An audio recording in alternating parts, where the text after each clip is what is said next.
बाक्सा जिल्लानि सिङाव थानाय सिमला ओनसोलनि बारग' एनडिएफबि सोद्रोमाफोरा दिनैनि सानाव खुद्रिखांदों।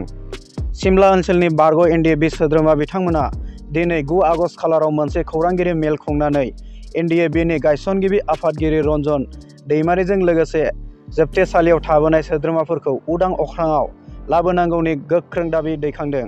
मख'थावना दि बिथांमोना बे खौरांगिरि मेलनि गेजेरजोंनो खावलायदों दि थाबैनो आसाम सरकार आरो बिटिसि सरकारा बिथांमोननि दाबिखौ मावफुंना होआब्ला थामहिनबा एनडिएफबि गायसनगिरि आफादगिरि रन्जन दैमारिजों लोगोसे एनडिएफबिनि सोद्रोमाफोरखौ जोबथेसालिनिफ्राय थाबैनो उदां अख्राङाव लानानै फैयाब्ला बिनि सायाव गोख्रों थांखि लानाय जागोन होननानै बुंथियो।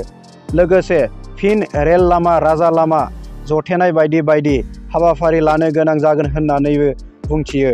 थांनाय 8 आगस्ट रबिबार बारायखालि भैरबकुन्द लावखार ओंखाम जानाय थावनिया उन्दै उन्दै लाइमोन सेंग्रा सिख्ला बिथांमोननि इयुन मोजां जिउखौ हास्थायनानै उन्दै लाइमोन सेंग्रा सिख्लाफोरा फैनानै निसा एबा फेग्रा मुवा बाहायफैनायखौ होबथानो आरो सांग्रांथि लाबोनो उदालगुरि जिल्लानि सिङाव थानाय सनाय नोलोबारि उदालगुरि बनरगाव आम्बागाव रथा आरो खाजायामाथि दख'रा दुलाराय बर' फरायसा आफादा एबसु जथायै खौसे जानानै नायदिंहैयो आरो सांग्रांथि खालामो आरो साखाथि रायजो अरुणाचल आरो आसाम रायजोनि सिमायाव थानाय अरुणाचलनि जौ दखान आरो आसामनि हटेल आरो गलाफोरखौ उन्दै बैसोनि लाइमोनफोरनो फेग्रा मुवा हरनायनिफ्राय गोजानाव थानो थाखाय खावलायो।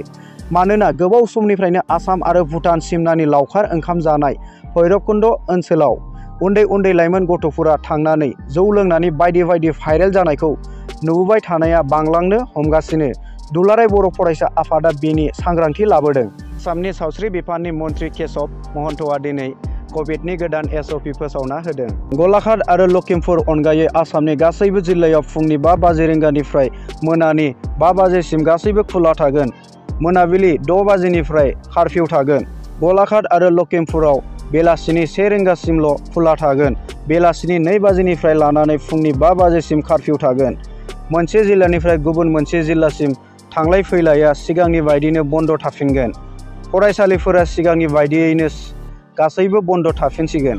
दिनैनि थाखाय भिडिअआ एसेनोसै। नोंथांमोना भिडिअखौ मोजां मोनदोंबा अन्नानै लाइक आरो शेयार खालामलांदो आरो नोंथांमोना चेनेलाव गोदानबा चेनेलखौ साबस्क्राइब खालाम, लोगोसे बेल आइकनखौबो थुना हो जाहाथे नोंथांमोननिसिम नटिफिकेसन मोनहैयो।